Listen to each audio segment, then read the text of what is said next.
पाटण तालुक्यातील कडवे बुद्रुक या गावात हेमाडपंथी प्राचीन काळातील एक शिवमंदिर आहे। त्या शिवमंदिरामध्ये महादेवाची पिंड, विष्णू आणि सूर्यनारायण अशा दोन मूर्ती आहेत। त्या मंदिराच्या बाजूला असलेल्या गुहेमध्ये सप्तमातृकेच्या मूर्त्या आहेत। या गुहेमध्ये 12ही महिने पाणी असते आणि हे मंदिर एका ओढ्याच्या बाजूला स्थित आहे।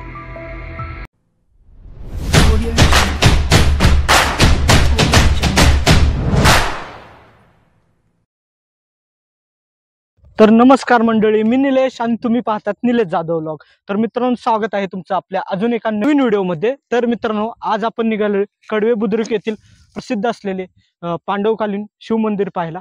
तर आपण तिकडे जाऊन त्या मंदिराचा पूर्ण इतिहास पाहू। आपण आता त्या मंदिराकडे जाऊया। थोडाही उशीर न करता आपण आपल्या ट्रिपला सुरुवात करूया। हेमाडपंथी स्थापत्यकलेचा अद्भुत नमुना असलेले हे कडवे गावातील शिव मंदिर। या शिव मंदिरामध्ये 12ही महिने पाणी असल्यामुळे या मंदिराची एक वैशिष्ट्यपूर्ण बाब आहे। या मंदिराकडे जाण्यासाठी तुम्ही जर नागठाणवरून येत असाल तर कोंजावड्या फाट्यावरून तुम्हाला राईट घ्यावा लागेल आणि तोच रोड पुढे कंटिन्यू करून आपल्याला काटेवाडी फाट्यावरून परत राईट घ्यावं लागेल। अशा प्रकारे आपण कडवे बुद्रुक या गावामध्ये येऊन पोहोचतो। या कमानीवरून समजून जायचं की आपण कडवे गावात पोहोचलो आहे। तसंच थोडं पुढे आल्यानंतर आपल्याला ही कमानी लागते। या कमानीमधून आपल्याला आतमध्ये जावे लागते। आतमध्ये आल्यानंतर आपल्याला हे एक मंदिर लागतं। या मंदिरापासून लेफ्ट घेतला की आपण लगेच त्या मंदिराजवळ येऊन पोहोचतो।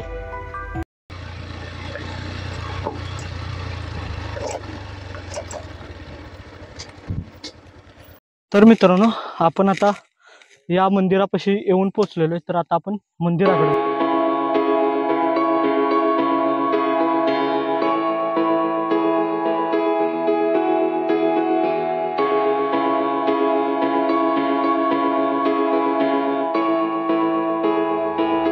तर मित्रांनो, आपण मंदिराजवळ पोहोचलोय।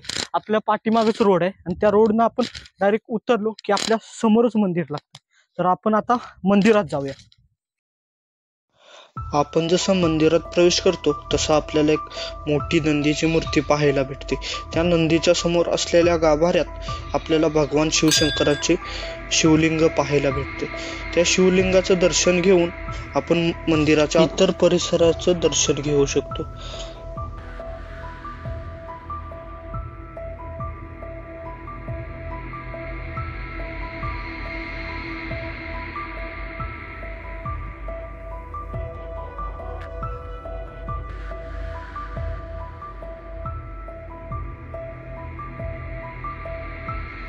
या मंदिरामध्ये आपल्याला गणपतीची मूर्ती आणि सूर्यनारायण, विष्णू अशा मूर्ती पाहायला भेटतात। मंदिराच्या असलेल्या आजूबाजूच्या परिसरात सुद्धा आपल्याला बऱ्याच मूर्ती पाहायला भेटतात। आणि हे पूर्णपणे दगडात बांधलेलं आहे आणि याच्या आतलं पूर्ण स्ट्रक्चर म्हणा, देवांच्या मूर्त्या म्हणा, त्या पण पूर्णपणे दगडात आहे। या मंदिरामध्ये एक महादेवाची पिंड आणि 2 देवांच्या मूर्त्या।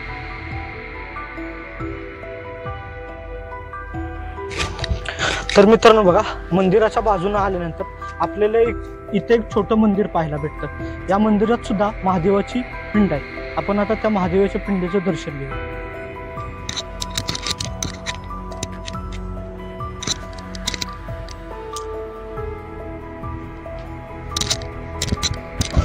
आपण बघा या महादेवाच्या पिंडीचं दर्शन घेतलंय। तर आता या मंदिराच्या पाठून जाऊया। या मंदिराच्या भिंतीवर सुद्धा बऱ्याच प्रकारचे देवांच्या मूर्त्या म्हणा, पिंड म्हणा, बरेच कलाकृती या मंदिरावर केलेली दिसते आपल्याला।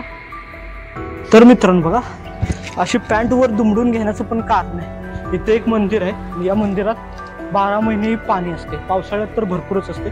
आता बघा, या मंदिरामध्ये भरपूर पाणी आणि आपल्याला आतमध्ये जायचंय। तर मित्रांनो बघा, या मंदिरात पाणी आहे। पाणी थंड आहे।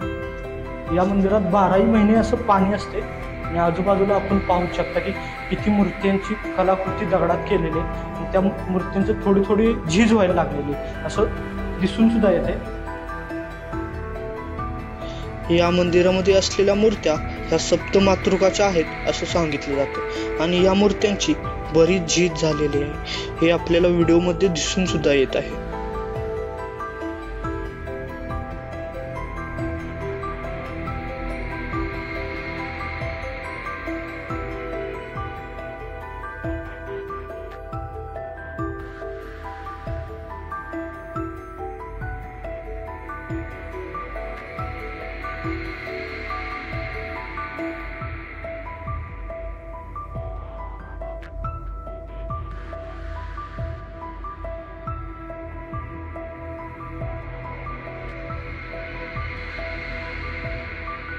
या व्हिडिओचा आपण एंड करूया.